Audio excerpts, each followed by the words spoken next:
want to ask you what the problem is with Muhammad receiving the satanic verses and Allah abolishing what he threw in. Okay, so you agree that Muhammad he received satanic verses? Many of the majority of the scholars and tafsir say that this story of Al-Gharanik is a fabrication. But So you just said, everybody heard you. What is your problem with the Prophet receiving satanic verses? Yeah, I do it because Ibn Ishaq and two other early books say that he received satanic verses. All right. So can you tell me the story how Allah abolished those verses? How Muhammad he said those verses and how Allah abolished them? What do you mean? Will he receive verses? What the verses? About Allah Manat and Al-Awza. Yeah, what he said about them? Basically, he was like praising the gods of the pagans, and later on he said, no, the pagans were happy with it, and later on he said, no, this is from Satan and not from God. Okay. And I want, okay. So you agree with that? He agreed that his prophet receives satanic verses not from God. He agreed. Okay. And he's saying what the problem with that? Yeah, because it's in Ibn Ishaq. But wonderful. The majority of the scholars and tafsir say it's a fabrication. Wonderful. My friend, we just heard all of you. What's your name, if you might say, so I can call you? Mahdi. So your name is what? Mahdi. Mahdi. Okay, Mr. Mahdi. You are welcome. I'm glad that you called me. You sound like a nice gentleman guy. Let us not to change the topic, please, one by one. You said you agree with the topic. You agree that the Prophet he received satanic verses. But it doesn't say in the Quran that Allah, he said, can you make Quran like this? Right? Does the Quran say that? Asking you what the problem is with Muhammad receiving satanic verses. I'm telling you the problem. If the Quran saying nobody can make Quran like Allah Quran, and Muhammad he received Quran from the devil, and he did not recognize that this is not Quran from the devil. That's mean anyone can make Quran, including Shaitan. Yeah, because it was like 3 verses. It's like meaning one verse that. It doesn't matter. It doesn't matter. Muhammad he thought it's a Quran, and Muhammad he recited as a Quran, and the Quran says nobody can make Quran like the Quran. Yeah. So how the Prophet of Allah could not recognize that this is not Quran? Yeah, because Jibreel, Muhammad thought that he was receiving from Jibreel, but Shaitan, like he was tricking him into receiving these verses. Guys, did you hear? Shaitan was tricking Muhammad. So Muhammad is a fool. And what does that mean? That means Shaitan, it's possible that he is Jibreel.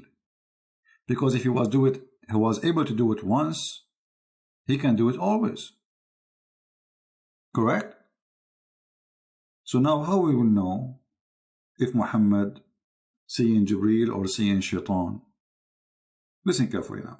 Your problem with the satanic verses since Allah okay, no problem. Listen, as long you are the one who agreed that Muhammad he received satanic verses, and you heard of the story that Jibreel or Shaitan he came in the image of Jibreel, right?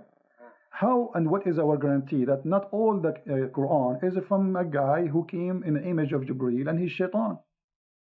What is our guarantee that the verse is saying that Allah will abolish the Quran, which is from Shaitan, is not from Shaitan himself?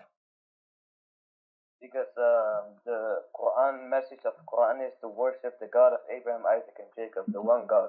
Okay, no problem. But you know, if you worship wrong worship, still you are not following the true God. As an example, you're a prophet, he kissed black stones. You Muslims, you claim that you are not pagans. What is it? Is that from Shaitan or from Allah, kissing the black stone? Oh, he's doing that because it's holy, it's from paradise. It's holy. Where did Allah say to Muhammad, it's holy, kiss it? No. Okay, why he kiss it then? Because it's holy. Why it's holy? Because it's from paradise. Where it says that? It doesn't say that. So who said that to him? No, because in reality it's holy because it's from paradise. Okay. That's the reason. So if a stone is coming from paradise, that makes... Guys, it's reality. It's reality. It's a stone from paradise. Hello? So what? Isn't it a stone who is located in paradise is the same as a stone located in the earth? Both of them, they are created by the same God supposedly. So what the big deal? This pagan religion, they worship any meteor fell down in the ground. It's a strange stone. So they take it and they worship it. Actually, if we go in the hadith, you will find this. This is Sahih al-Bukhari. Look what it says. Read with me carefully, please. We used to worship stones, and when we find a better stone than the first one, we would throw the first one and take the later. And if we could not get a stone, then we would collect some earth, i.e. soil, and then bring a sheep and milk that sheep over it and perform tawaf around it, the same as they do around the Kaaba, tawaf. It's a pagan practice before Islam. They go around anything they worship. Do you see it? All right, continue. Get holy. Yes. Okay, so when you go to heaven, you are going to kiss everything in the ground? No, that's different. That's when we are in heaven, but we are talking about the earthly life. What do you mean? We're now in the earthly life. We are not in heaven, so that's different. What? So what? If it's a stone from heaven, I mean, it's a stone, and kissing a stone will make you a pagan person. Let me ask you, did this stone have a duty or it's useless? What? What do you mean? The stone, you see, we are talking about Muhammad receiving satanic verses, and obviously Muhammad, he received a lot of satanic verses. One of them is the kissing the black stone. So this stone, is it useless or useful? If you touch it, then Allah on the day of judgment will forgive your sin. Okay, guys, if you touch the stone, Allah will forgive your sin. All right. The hadith says, if you touch the stone in the Yemeni corner... Did you hear it? Did you hear it? What is this? If you touch the stone, Allah forgive your sin? This is what they say to us, Islam worshipping one God and etc. Islam is nothing but a cult. Let us continue. If you touch the stone in the Yemeni corner, Allah, He erase your sin. How and why Allah will erase your sin for touching a stone? Because that's how Allah is making His creation. If He wants to do that, then He's gonna do that. It's His decision. What? It's a stone. You see? I mean, okay. How easy it is. Just touching a stone will make me lose my sin. Yes. Okay. Why? What is the logic in that? What? Okay. Okay. Why if you touch? Explain to me why if you touch the stone is going to erase your sin. What will happen exactly? Then on the day of judgment, the stone will Allah will make the stone rise, and the stone will say to Allah, this person, such a person touched me, and then Allah will forgive him and allow him to enter paradise. That's wonderful. So the stone now became a mediator between the man and God. Is that correct? Sorry? The stone is going to intercede for you. Yes. Okay, but isn't it the Quran says in that day there is no intercession? By His permission. Except by His permission, and the permission given to the stone? What are you talking about? He gives permission to the stone. He gave a permission to the stone to intercede. If we go in the hadith, let us do that.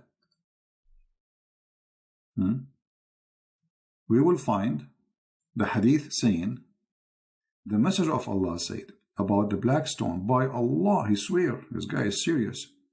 Allah will raise it in the day of resurrection with 2 eyes by which it sees and a tongue that it speak.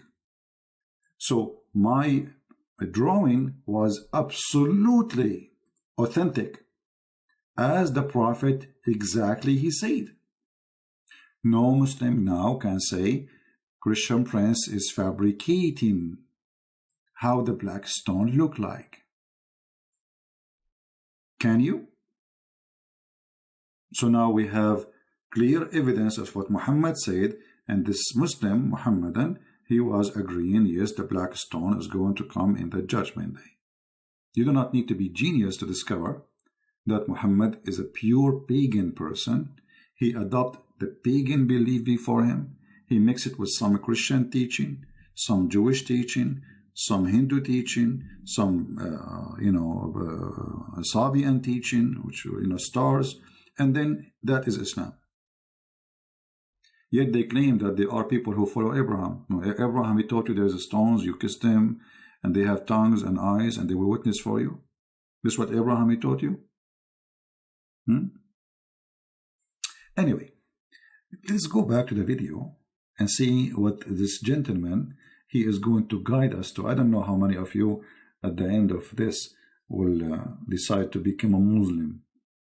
Listen carefully. He gives permission to Muhammad. Okay, so the stone is a person, because you are saying now the stone is going to speak, and the stone is going to have a tongue, and the stone is going to have eyes.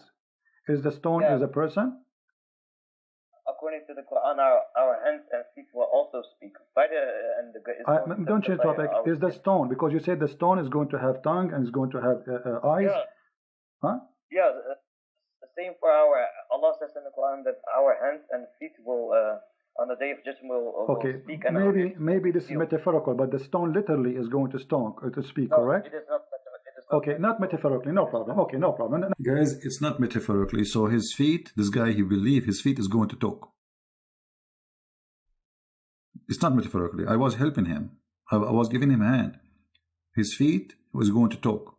That's what he believed. He said it's not metaphorically. It's true. So when you go to Allah, so now look, we have many witnesses. We have your feet, your hands, and your. It's not metaphorically, Yeah. The Messiah, he said, this stone will witness for you. But he was talking about what? It's like, everything around you will witness in the judgment day. You cannot run away from what you did and what you said. Everything around you witness, but doesn't mean that the stone is going to talk. The Muslim, they believe in that literally, not metaphorically. Now, different Muslim, he will call me, he will say the opposite. He will say it's metaphorically. Why? Depending on the Muslim, how honest he is. This guy is being honest. Let us see. Not metaphorically. So the stone is going to witness for you in the day of judgment. Witness to whom? About what? Isn't Allah knowing everything? Oh, my friend, that is very stupid of you to say. I can raise 1,000 questions for you if you. No, we are talking about making satanic verses. What is my guarantee that this stone story is not from Shaitan? Let me show you something. Did Umar ibn Khattab, he say that you are a useless stone, there's no harm and there's no benefit from you? Did he say that? That if Prophet would have not kissed it, I would have not kissed it. Thank you very much. But he said, you are a useless, harmless stone. Yes or not? It is not useless. He said that. He said, no doubt that you are a stone, can neither benefit anyone nor harm anyone. Did he say that or not? That is not true. It does benefit because Allah will forgive you. So you are saying Umar ibn Khattab, he did lie? No. Okay, if you know, well, he said the hadith in front of me and you speak Arabic. Yeah, but that's Umar ibn Khattab. That's not the Prophet. Okay, but if Umar ibn Khattab saying something not true, it's a lie then. No. What do you mean no? Either you agree with him or you don't agree. No, did he tell the truth when he said that? Did he tell the truth when he said that this stone is useless? Yeah, he said that, but the Prophet did not say that. Okay, so the Prophet contradict the teaching of Umar ibn Khattab, correct? The Prophet's teaching contradicts the statement and assumption of Umar ibn Khattab, yes. Okay, so Umar here was lying. No. What he was doing? He made his own assumption. Okay, how a person who is living in the time of the Prophet all this time, he thought that the stone is useless, and now he is practicing kissing a stone, yet he knew it's useless. Why? How come none of the Muslims says to him, don't say that, it's useful? Because the stone, it's literally a stone. It doesn't, it will benefit us, but Umar ibn Khattab wasn't talking about this benefit on the forgiving sins on the day of judgment. He was talking about the benefit of that the stone is like a stone. It doesn't do anything to anything. Okay, hold on. he is saying, unless because the Prophet, he kissed you, I'm kissing you. He is saying you why he is saying it's useless. Kissing you is useless. So this is about now and later. Kissing you is useless. But you said the one who touched the black stone is going to witness for him in the day of judgment. Umar al-Khattab is getting your Prophet busted, saying it's not true. It's a lie. It's just a stone. No, he's making his own assumption. Assumption. So he is making false assumption, correct? His assumption is not true, no. Yeah, it's a false assumption. So let me go. So if we go in the Quran, it says that Allah. Do you notice he is struggling? He don't dare to say Umar is lying. But the fact Umar is not lying, he's saying the truth. This is a stone is useless. Nobody dare to say Umar was telling a lie here. But Umar here is totally contradicting Muhammad's teaching. And how Umar became a caliphate, and how Umar is a leader and his companion, and yet he do not know what Muhammad said. How Umar have wrong understanding. There's no way. Anyway, then we go back and then we talk about Muhammad. Let me move the video a little bit. Muhammad is going crazy. Muhammad is going crazy. Let us see, maybe here. Your Prophet, according to the Muslims, he was under the control of a black magic. Is that correct? Black magic is not shaitan. So what it is? It is magic revealed by Hawad and Marut. It has nothing to do with shaitan. Okay, so your God Allah, he sent two angels to open a school of Harry Potter, and they teach magic. But who is the one who will use? You are the one saying that to me. Why you are laughing? Guys, he's laughing. I mean, that's what you're saying. Allah, he sent two angels to open a school in the Babylon Tower, like Harry Potter. Have you ever heard of a God? He sent angels to teach magic? Hello? He is a God, yet he is teaching magic? And he sent two angels, their specialty, they have a PhD in magic skills, brother. And their name is Harut and Marut. Look at the names. Have you ever heard of a satanic God more than Allah? I mean, what kind of God? He sent two angels to teach what? To teach us how we can make a man and a wife divorce. Tell us more, please. You are saying that to me. Why you are laughing? Chapter 2, verse 102, it says, Allah, he sent Harut and Marut in the Babylon Tower to teach magic, correct? Yes.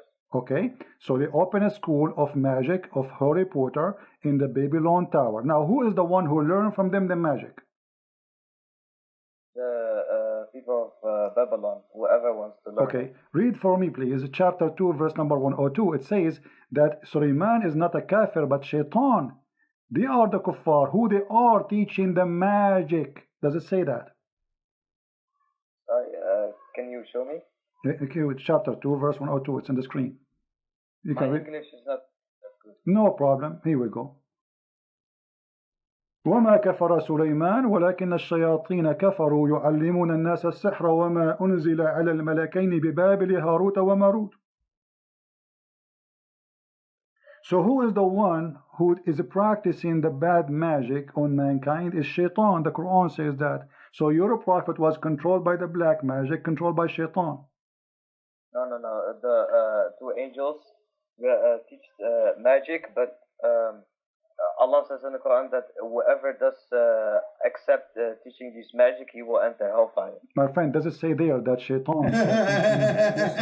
Guys, Allah, he sent two angels to teach magic. And Allah said, whoever accepts teaching the magic, he will go to hellfire.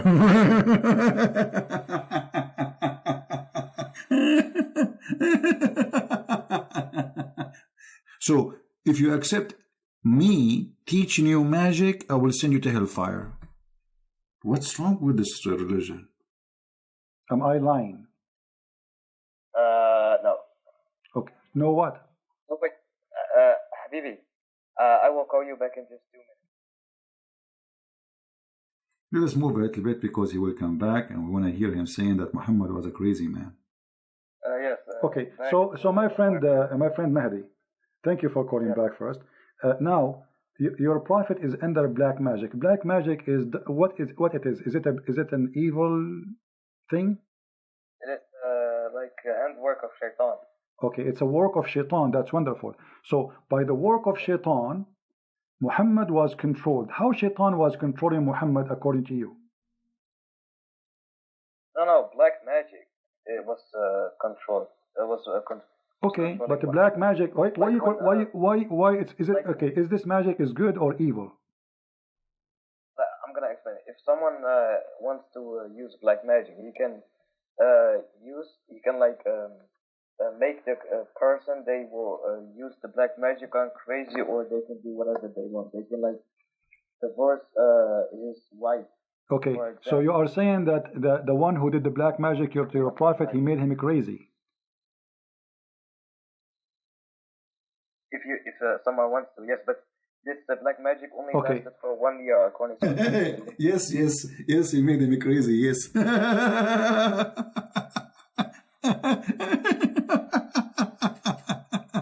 Unbelievable. Mean. The prophet become crazy by the black magic? Crazy prophet? For how long Muhammad was crazy? Okay, hold on. So you're a prophet according to you. Okay, my friend Mahdi. You're a prophet, he became crazy because of the black magic. And you are the one who said they can make you crazy. So your prophet became crazy because of the black magic. How we can trust a crazy man, as you said, to be a prophet of God? It was only for it lasted only for 1 year, according to Ibn Ishaq. It was only for 1 year he is crazy.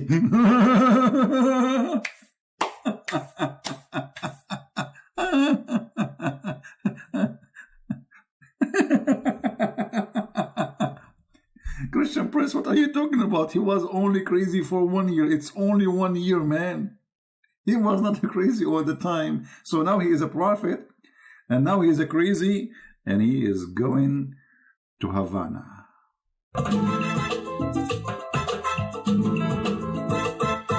Crazy man became a prophet. Crazy man became a prophet. Crazy man became a prophet. Crazy man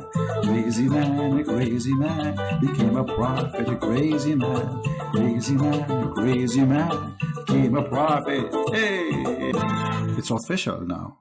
So I want people to take this recording and share it around.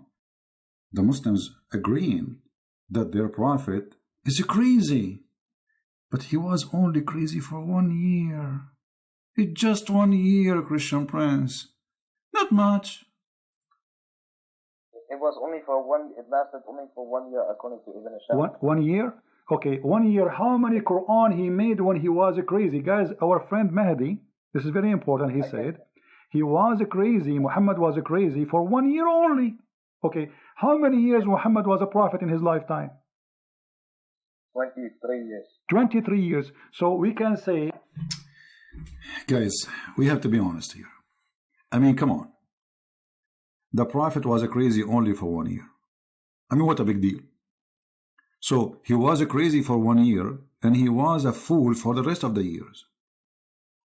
Man.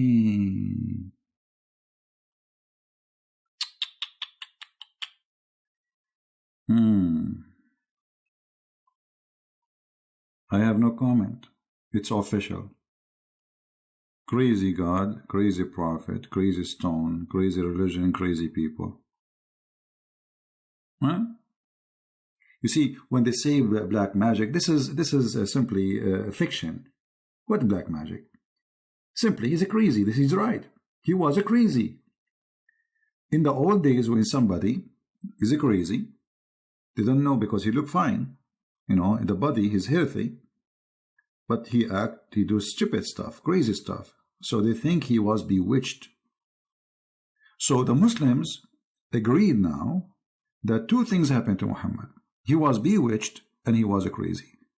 And as long as they agree that bewitching is something evil and it's from the devil, That means Muhammad was controlled by shaitan, if you believe in bewitching.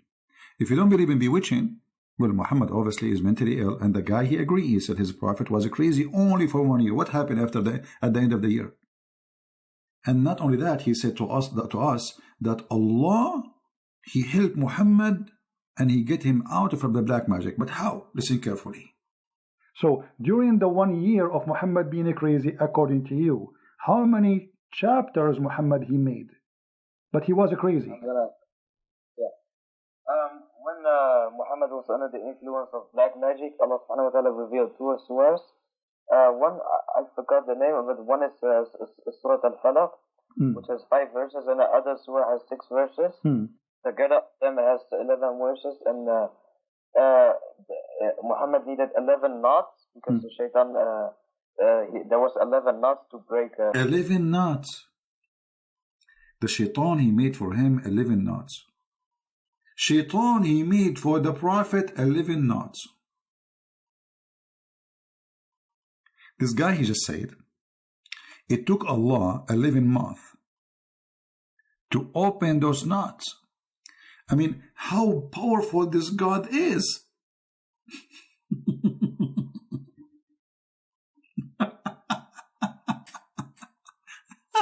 Why Allah is so slow? Why it's taking Allah 11 months to open 11 knots? I can open them in 15 minutes maximum. 11 months to open a knot. This is a nutty story.